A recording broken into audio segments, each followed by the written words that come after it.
Baik, saya akan membacakan kebenaran firman Tuhan yang terambil dari kitab Kejadian 31 ayat 1 sampai 55 ya. Sampai 21, Bu. Oke, sampai 21. Beginilah pembacaan kebenaran firman Tuhan. Kedengaranlah kepada Yakub, anak-anak Laban berkata demikian. Yakub telah mengambil segala harta milik ayah kita, dan dari harta itulah ia membangun segala kekayaannya. Lagi kelihatan kepada Yakub dari muka Laban bahwa Laban tidak lagi seperti yang sudah-sudah kepadanya. Lalu berfirmanlah Tuhan kepada Yakub, pulanglah ke negeri nenek moyangmu dan kepada kaummu, dan aku akan menyertai engkau. Sesudah itu Yakub menyuruh memanggil Rahel dan Lea untuk datang ke padang, ke tempat kambing dombanya. Lalu ia berkata kepada mereka, telah kulihat dari muka ayahmu bahwa ia tidak lagi seperti yang sudah-sudah kepadaku, tetapi Allah ayahku menyertai aku. Juga kamu sendiri tahu bahwa aku telah bekerja sekuat-kuatku pada ayahmu, tetapi ayahmu telah berlaku curang kepada aku dan telah 10 kali mengubah upahku, tetapi Allah tidak membiarkan dia berbuat jahat kepadaku. Apabila ia berkata, yang berbintik-bintiklah akan menjadi upahmu, maka segala kambing domba itu beroleh anak yang berbintik-bintik. Dan apabila ia berkata, yang bercoreng-corenglah akan menjadi upahmu, maka segala kambing domba itu beroleh anak yang bercoreng-coreng. Ayahmu dan memberikannya kepadaku. Pada suatu kali pada masa kambing domba itu suka berkelamin, maka aku bermimpi dan melihat bahwa jantan-jantan yang menjantani kambing domba itu bercoreng-coreng, berbintik-bintik dan berbelang-belang. Dan malaikat Allah berfirman kepadaku dalam mimpi itu, Yakub, jawabku, ya Tuhan. Lalu ia berfirman, angkatlah mukamu dan lihatlah bahwa segala jantan yang menjantani kambing domba itu bercoreng-coreng, berbintik-bintik dan berbelang-belang. Sebab telah kulihat semua yang dilakukan oleh Laban itu kepadamu. Akulah Allah yang di Betel itu, di mana engkau mengurapi tugu, dan di mana engkau bernajar kepadaku. Maka sekarang, bersiaplah engkau, pergilah dari negeri ini dan pulanglah ke negeri sanak saudaramu. Lalu Rahel dan Lea menjawab Yakub, katanya, bukankah tidak ada lagi bagian atau warisan kami dalam rumah ayah kami? Bukankah kami ini dianggapnya sebagai orang asing karena ia telah menjual kami? Juga bagian kami telah dihabiskannya sama sekali.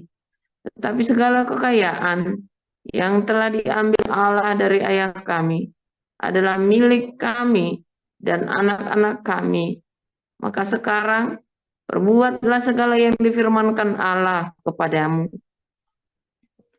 Lalu bersiaplah Yakub, dinaikkannya anak-anaknya dan istri-istrinya ke atas unta, digiringnya seluruh ternaknya dan segala apa yang telah diperolehnya, yakni ternak kepunyaannya, yang telah diperolehnya di Padan Aram, dengan maksud pergi kepada Ishak, ayahnya, ke tanah Kanaan. Adapun Laban telah pergi menggunting bulu domba-dombanya. Ketika itu Rahel mencuri terafim ayahnya, dan Yakub mengakali Laban, orang Aram itu, dengan tidak memberitahukan kepadanya bahwa ia mau lari. Demikianlah ia lari dengan segala harta miliknya. Ia berangkat menyeberangi sungai Efrat dan berjalan menuju pegunungan Gilead. Demikian. Ya, saya sambung. Ketika pada hari ketiga dikabarkan pada Laban bahwa Yakub telah lari, dibawanya lah sanak saudaranya bersama-sama. Dikejarnya Yakub 7 hari perjalanan jauhnya. Lalu ia dapat menyusulnya di pegunungan Gilead.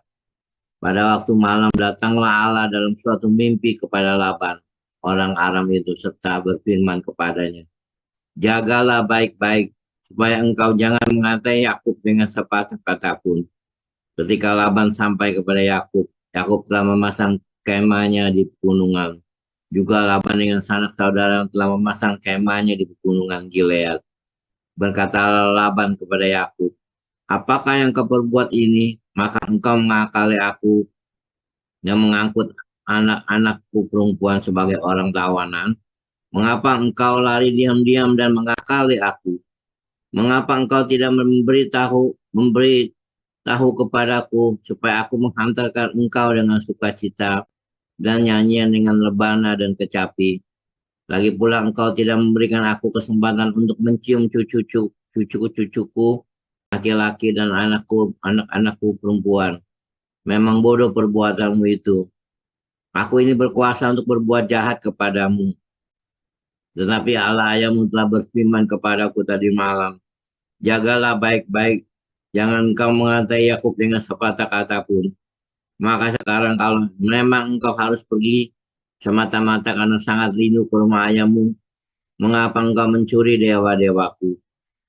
Lalu Yakub menjawab Laban, aku takut karena pikirku jangan-jangan engkau merampas anak-anakmu itu daripadaku. Tapi pada siapa engkau menemui dewa-dewamu itu, janganlah ia hidup lagi. Periksalah di depan saudara-saudara kita segala barang yang ada padaku dan ambillah barangmu. Sebab Yakub tidak tahu bahwa Rahel yang mencuri terapim itu. Lalu masuklah Laban ke dalam kemah Yakub dan ke dalam kemah Lea dan ke dalam kemah kedua budak perempuan itu. Tetapi terapim itu tidak ditemuinya. Setelah keluar dari kemah Lea, ia masuk ke dalam kemah Rahel. Tetapi Rahel telah mengambil terahim itu dan memasukkannya ke dalam pelana untanya dan duduk di atasnya. Laban menggeledah seluruh kemah itu, tetapi terahim itu tidak temuinya. Lalu kata Rahel kepada ayahnya, janganlah Bapa marah karena aku tidak dapat bangun berdiri di depanmu, sebab aku sedang haid. Dan Laban mencari dengan teliti, tapi ia tidak menemui terahim itu. Lalu hati Yakub panas dan ia bertengkar dengan Laban. Ia berkata kepada Laban, apakah kesalahanku, apakah dosaku, maka engkau memburu aku sehebat itu. Engkau telah menggeledah segala barangku. Sekarang apakah yang kau temui dari segala barang rumahmu? Letakkanlah di sini di depan saudara-saudaraku dan saudara-saudaramu, supaya mereka mengadili antara kita berdua. Selama 20 tahun ini aku bersama-sama dengan engkau. Domba dan kambing betindamu tidak pernah kau kuburan, dan jantan dari kambing dombamu tidak pernah kumakan. Yang diterkam oleh binatang buas tidak pernah kubawa kepadamu. Aku sendiri yang menggantinya. Yang dicuri orang, baik waktu siang, baik waktu malam, selalu engkau tuntut daripadaku.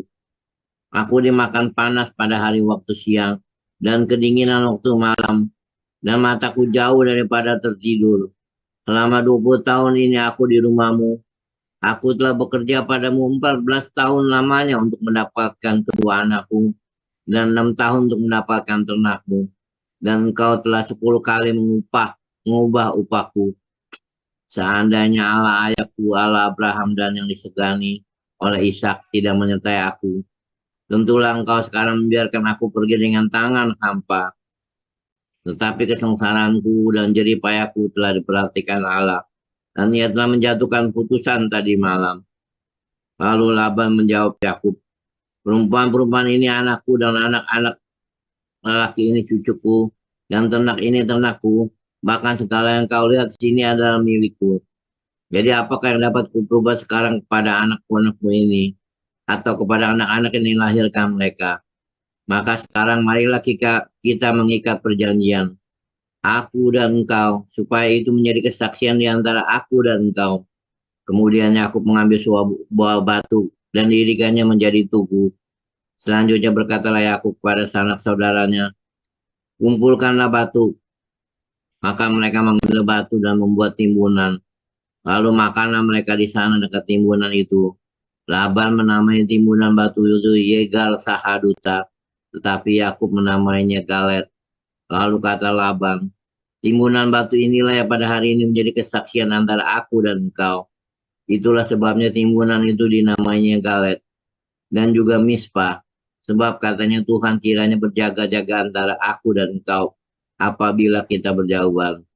Jika engkau mengaibkan anak-anakku dan jika engkau mengaib istri lain di samping anak-anakku itu, ingatlah, walaupun tidak ada orang dekat kita, Allah juga menjadi saksi antara aku dan engkau. Selanjutnya kata Laban kepada Yakub, inilah timbunan batu, dan inilah tugu yang kudirikan antara aku dan engkau. Timbunan batu dan tugu inilah menjadi kesaksian bahwa aku tidak akan melewati timbunan batu ini dan mendapatkan engkau. Dan bahwa engkau pun tidak akan melewati timbunan batu dan tugu ini mendapatkan aku dengan berniat jahat. Allah Abraham dan Allah Nahor, Allah ayah mereka, kira menjadi hakim antara kita. Laku Yakub bersumpah demi yang disegani oleh Ishak ayahnya. Dan Yakub mempersembahkan korban sembelihan di gunung itu. Yang mengundang makan sanak saudaranya, lalu mereka makan serta bermalam di gunung itu. Keesokan harinya pagi-pagi Laban mencium cucu-cucunya dan anak-anaknya serta memberkati mereka. Kemudian pulanglah Laban kembali ke tempat tinggalnya. Demikian firman Tuhan. Silakan Pak Kayan. Halaman 1 ayat 1 sampai 25. Iya, dari Paulus, seorang hukuman karena Kristus Yesus, dan dari Timotius saudara kita, kepada Filemon yang kekasih, teman sekerja kami, dan kepada Apphia, saudara perempuan kita, dan kepada Archippus, teman seperjuangan kita, dan kepada jemaat di rumahmu. Kasih karunia dan damai sejahtera dari Allah Bapa kita dan dari Tuhan Yesus Kristus menyertai kamu. Aku mengucap syukur kepada Allahku setiap kali aku mengingat engkau dalam doaku, karena aku mendengar tentang kasihmu kepada semua orang kudus dan tentang imanmu kepada Tuhan Yesus. Dan aku berdoa agar persekutuanmu di dalam iman turut mengerjakan pengetahuan akan yang baik di antara kita untuk Kristus. Dari kasihmu sudah kuperoleh kegembiraan besar dan kekuatan, sebab hati orang-orang kudus telah kau hiburkan, saudaraku. Karena itu sekalipun di dalam Kristus aku mempunyai kebebasan penuh untuk memerintahkan kepadamu apa yang harus engkau lakukan, tetapi mengingat kasihmu itu, lebih baik aku memintanya daripadamu. Aku Paulus yang sudah menjadi tua, lagi pula sekarang dipenjarakan karena Kristus Yesus, mengajukan permintaan kepadamu mengenai anakku yang kudapat selagi aku dalam penjara, yakni Onesimus. Dahulu memang dia tidak berguna bagimu, tetapi sekarang sangat berguna baik bagimu maupun bagiku. Dia kusuruh kembali kepadamu, dia yaitu buah hatiku. Sebenarnya aku mau menahan dia di sini sebagai gantimu untuk melayani aku selama aku dipenjarakan karena Injil.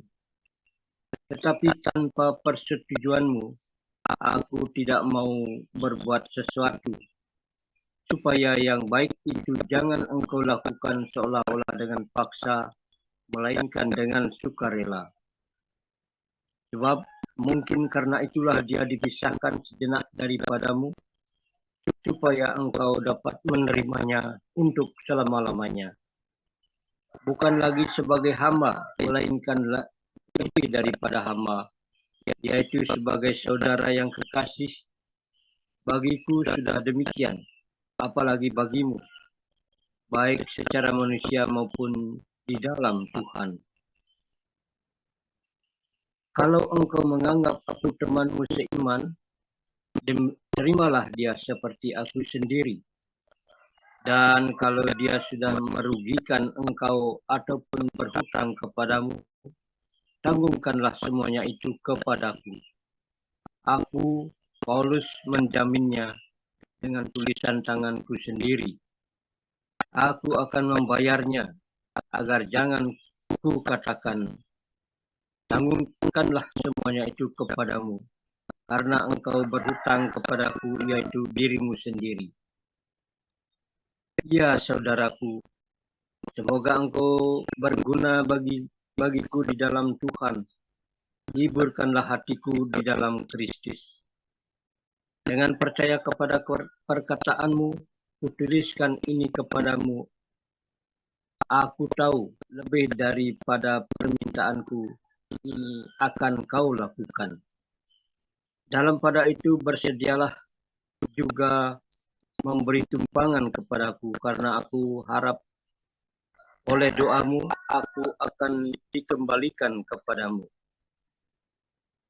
Salam kepadamu dari Epapras, temanku sepenjara karena Kristus Yesus, dan dari Markus, Aristarkus, Demas, dan teman sekerjaku. Kasih karunia Tuhan Yesus Kristus menyertai roh kamu. Demikian. Ya, terima kasih Bu Sarma, Pak Apeng, dan Pak Kayan. Silakan, Pastor.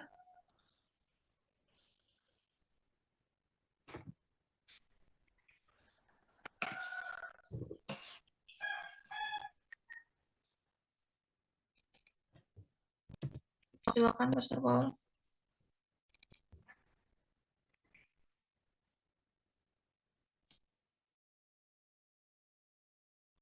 Sebentar ya, saya lagi mainin kamera ini loh.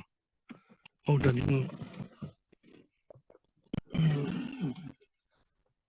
Oke, saudara, luar biasa firman Tuhan selalu baru setiap hari. Jika kita menantikan Tuhan, saudara ya. Sebentar, ini saya lagi.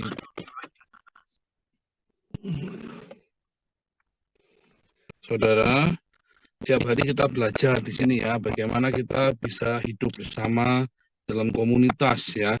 Bagaimana kita bisa komunitas itu ada prinsip-prinsip kehidupan ya di dalam komunitas itu, prinsip-prinsip kehidupan yang sebaiknya tidak dilanggar. Nah, sebab kalau Anda langgar, Anda yang rugi nanti ya. Kalau dilanggar, Anda akan rugi dan ya akan menimbulkan banyak sekali masalah bagimu dan bagiku dan bagi kita semua ya, saudara ya. Prinsip-prinsip kehidupan dalam komunitas itu, saudara ya. Nah, bentar. Terus terang ya. Nah, saudara, dulu kita belajar apa ya? Satu, bedanya piti sama mercy ya. Orang yang punya karunia kemurahan ya, mudah sekali dimanfaatkan karena dia tidak mengelola karunia kemurahan itu dengan kerendahan hati, tapi karena dia sombong sehingga dia mudah dimanfaatkan orang ya, saudara ya. Piti dan mercy ya. Artinya ada orang yang aduh ketipu lagi karena dia banyak sekali memberi kesempatan atau menolong orang atau memberikan sesuatu ke orang tanpa hikmat, saudara ya. Bukan karena cinta, bukan karena kasih dari ya, tetapi karena apa? Karena kesombongan ya. Kita juga belajar, Anda jangan minta maaf kalau Anda nggak salah. Ya, tidak usah, kita tidak perlu meminta maaf untuk sesuatu yang kita nggak salah. Jadi jangan dikit-dikit minta maaf, saudara ya. Jadi minta maaf, pemberesan. Kalau Anda tahu, ya, kalau kita punya hati yang benar, punya cinta, dan kita tahu kita nggak ada masalah dengan dia, Anda tidak perlu minta maaf. Ya. Dan kalau Anda bermasalah sama orang yang Anda kasih tahu ke Anda salahnya di mana dan Anda benar-benar nggak tahu, Anda nggak usah mohon-mohon minta maaf juga. Biasa aja, ya. Itu juga sudah diajarin. Nah, saudara, kita juga diajarin ya bagaimana kalau ada orang lagi cerita kurang gini nih, waduh, lagi keluh kesah ya, bukan keluh kesah tapi lagi cerita aja, lagi ngobrol-ngobrol. Nah, Anda jangan ngomong sabar, jangan suka ngomong begitu, saudara. Kenapa? Orang itu nggak marah sebetulnya. Sabar, jangan marah. Nanti orang itu marah gara-gara Anda ngomong begitu tuh, saudara tuh. Sabar, jangan marah. Dia jadi marah bukan karena masalahnya dia, tapi karena kamu ngomongin dia sabar jangan marah, maka dia jadi marah, saudara. Malah itu memancing ya, memprovokasi orang untuk marah. Ya, sudah belajar juga ya, praktikal dalam kehidupan kita setiap hari. Ya, kita sudah diajari ya mengenai kapabilitas, integritas, ya, kredibilitas. Ya, jadi juga ya, ingat-ingat dong, praktekkan. Ya, nah hari ini kita belajar tentang cai langkung, saudara ya. Simple, Anda kalau lagi kerja di tempat orang, ya, kalau Anda mau berhenti, jangan diam-diam, saudara. Jangan langsung hilang begitu saja. Anda udah ngomong izin, ya. Pak, saya mau kerja. Jangan hari ini kita lagi kerja, terus mau berhenti, besok kita nggak berangkat. Pak, saya besok nggak berangkat, Pak, nggak mau kerja lagi. Ya, jangan. Tapi kasih waktu. Ya, yang punya kerja itu misalnya 1 bulan, ya, atau 1 minggu lah. Tapi jangan besok, Pak, saya berhenti. Itu namanya mutung, saudara ya. Jangan, saudara ya. Jangan kalau orang lagi kerja atau Anda ya punya mertua, tiba-tiba Anda pergi ninggalin mertuamu kayak si Yakub itu ya, nggak bilang-bilang pergi aja minggat begitu. Jangan, saudara ya. Itu adalah hal yang sepele, tetapi itu akan mempengaruhi hidupmu, saudara. Artinya, kamu tidak meninggalkan sesuatu dengan beres. Langsung pergi saja begitu ngilang. Ya, saudara ya. Menikah juga sama, jangan tiba-tiba ngilang gitu, saudara ya. Tiba-tiba hilang, saudara. Bilang baik-baik, aduh, ada masalah nih kita nih. Anak dengan orang tua juga sama. Biasakan, saudara ya, kalau ada sesuatu, Anda bilang. Mengapa Anda bisa tiba-tiba kabur, saudara? Ya, karena Anda takut. Ada ketakutan dalam hidupmu. Sehingga kamu harus, udahlah, Pak, kalau ditahan gimana? Ya enggak, ya kamu bilang. Pokoknya besok saya kasih tahu, kecuali perbudakan ya. Ini kita lagi cerita Anda lagi dibudak di zaman perbudakan dulu, ya kabur, lari, saudara ya. Lari. Tapi ini kita lagi cerita dalam suasana yang normal ya. Atasan dengan bawahan, majikan dengan karyawannya, orang tua dengan anak, suami, istri. Ya, jangan tepeng hilang begitu, saudara ya. Jangan. Tapi ketika Anda lagi bekerja, Anda lagi dalam rumah tangga, Anda sedang bertamu pun, ya, bertamu pun juga sama, saudara ya. Kalau kamu bertamu di rumah orang, jangan tiba-tiba hilang pergi begitu. Jangan, saudara ya. Kalau kamu datang, ya, dengan tamak muka, kamu pergi harus kelihatan juga, kasih tahu. Sebab apa, saudara? Setiap segala sesuatu yang nggak jelas akan menimbulkan kecurigaan bagi yang kamu tinggal itu. Akan menimbulkan banyak sekali asumsi, presumption, banyak sekali kecurigaan, prejudice, ya, praduga. Jangan-jangan, dan hal itu akan membuat menambah masalah, saudara. Yang seharusnya nggak ada masalah, maka jadi masalah. Ya, jadi kamu harus pamit. Sepele ya, saudara ya, tapi banyak orang Kristen nggak tahu aturan ini. Karena memang kurang ajar, nggak diajari sama orang tuanya. Makanya saya ajarin, ya, saya sebagai pemimpin Anda, gembala Anda, saya ajarin Anda. Kalau kamu lagi kerja, nggak boleh hari ini kepengen kerja langsung hilang begitu saja, nggak boleh, saudara. Ya, ngomong baik-baik.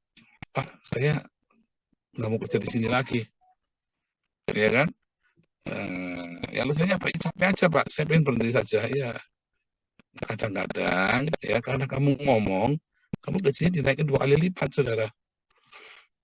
Ya, kadang-kadang kamu ngomong dengan baik, ada masalah apa sih? Ya gajinya kurang Pak. Tapi kamu jangan marah-marah. Nah, sama kalau kamu lagi kerja, gajinya kurang, kan sudah diajarin. Jangan kamu bikin masalah di situ. Kan kamu masih terima gaji kan? Tinggal kamu ngomong baik-baik. Kalau kamu nggak suka, kamu bilang aja Pak, gajinya kurang. Besok apa? Saya ini bulan terakhir ya Pak. Tapi ya gajinya kurang. Itu, saudara ya. Bilang. Ada yang tidak ada puas di tempat kerja, ya jangan Anda bikin masalah di situ, jangan pernah kencingin periuk nasimu. Juga diajarin di dalam komunitas ini. Mungkin orang tuamu udah ngajarin, kita ajarin di sini, saudara. Ya, jadi jangan bikin masalah, jangan pernah kencingin periuk nasimu, karena rezekimu bukan dari atasanmu, rezekimu dari Tuhan. Tetapi kalau gajimu kurang, kamu ngomong.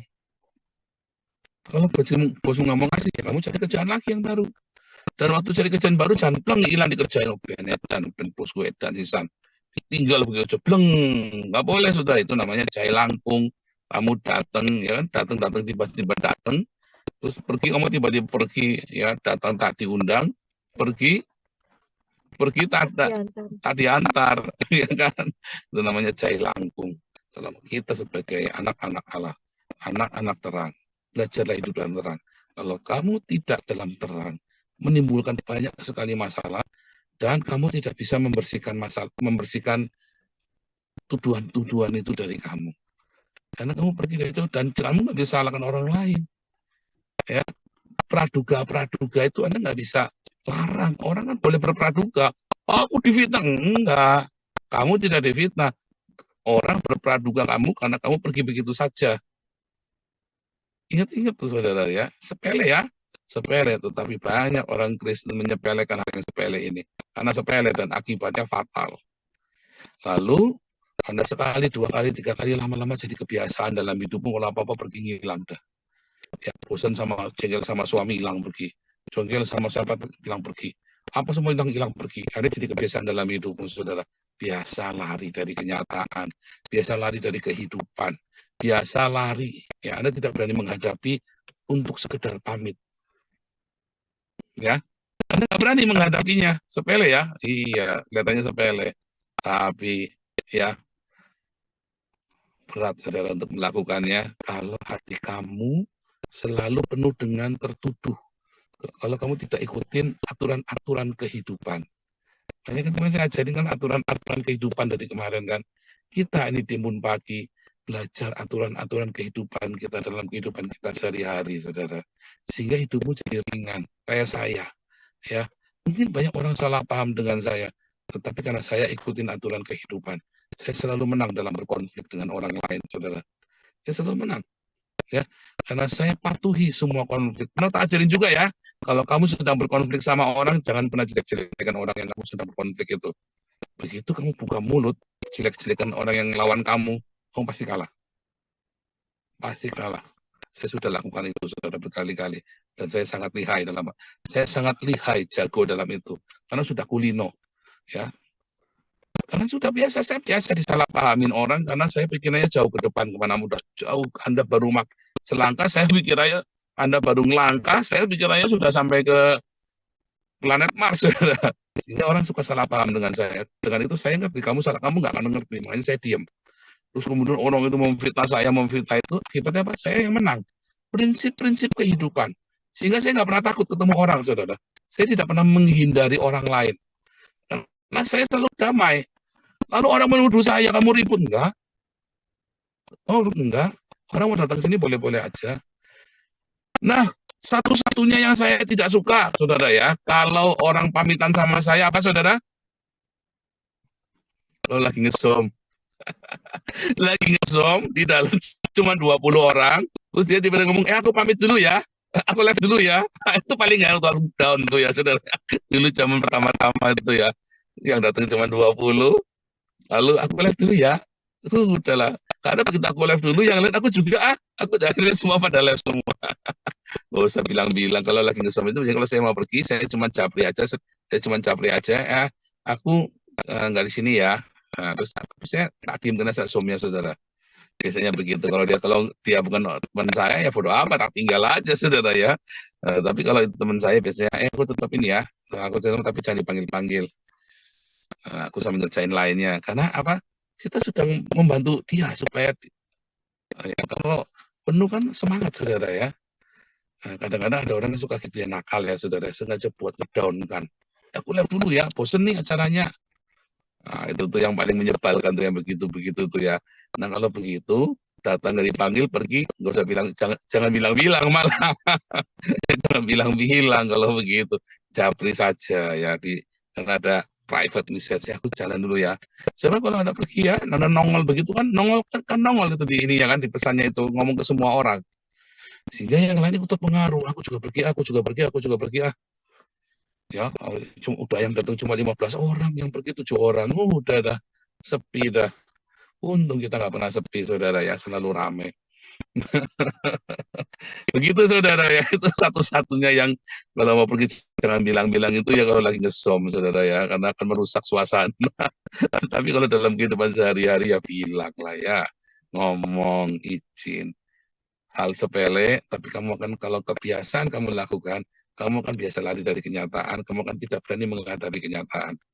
Alasannya banyak, selalu ya untuk membenarkan tabiatmu yang busuk, pokoknya alasannya ada satu sekeng saudara. Kalau perlu nanti saya pesankan lagi, jangan dari Pak Iman lah sekarang, kita pesankan dari mana? Dari Australia, ya saudara. Tuhan Yesus memberkati.